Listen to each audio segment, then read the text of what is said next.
similarities between the 1950s housewife and horses of today? In the 1960s, this book rocked the world because it unveiled the surprising secret that housewives were not actually thriving in their roles of servitude. Women had been groomed to believe that having 4 kids and a house in suburbia and being supported by a husband was really the ideal. But women all across America started wondering, how come the women on TV look so happy if I'm so miserable? I'm sure that at first the husbands were mystified why their wife wasn't thriving in her role as a housewife. Clearly, the women on TV loved it. Was he somehow failing as the leader of the household? We could draw some interesting parallels here to the historical relationship between humans and horses. For example, when you read a horse for sale ad, it will most likely mention if the horse can walk, trot, canter, be cross-tied, stand for a farrier, load in the trailer. All those things we humans find important.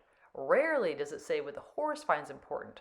For example, this mare would thrive in a home with a lot of variety and challenges, or this gelding loves quiet time with this human.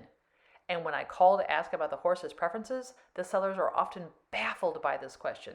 Who cares what the horse thinks? Back to our 1950s housewife. She was trained to regard her husband's and children's needs as more important than her own. But why were her husband's needs more important than hers? Because he made the money? Why are our thoughts and views more important than our horses? Because we pay the board and the vet bills? Of course, recently there's been a new movement in horsemanship where we want our horses to have a great relationship with us. Not only should they do all the right things, they should want to do them. And some of us are starting to understand how that 1950s house husband felt. Our horses may not always want to canter around for hours in the arena. Now that we're giving them a voice, they don't always say what we want them to say. And then we often feel bad. Maybe we're doing it wrong. Perhaps if we were better leaders, they would want to be in those roles.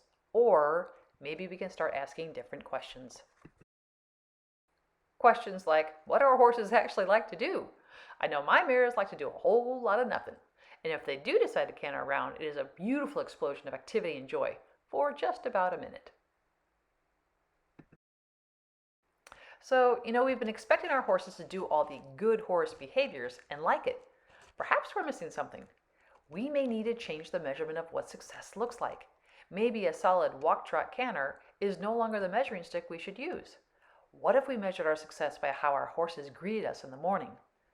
And how can we be sure that they even are enjoying our time together? Perhaps when we want to ride, we can ask them if they would like to be ridden.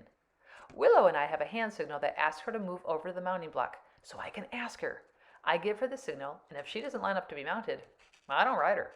She gets to decide if that sounds like fun today. Am I disappointed when she says no? Heck yeah, I love riding her, but only if we are both enjoying it. Learning to co-create your relationship can take some time. Sometimes all your horse really wants is a belly rub, but that can also lead to the magic too. Thank you so much for dropping by today. Please be sure to subscribe to our channel and drop by bridlesandbreath.com to sign up for our monthly newsletter and to learn about our online courses.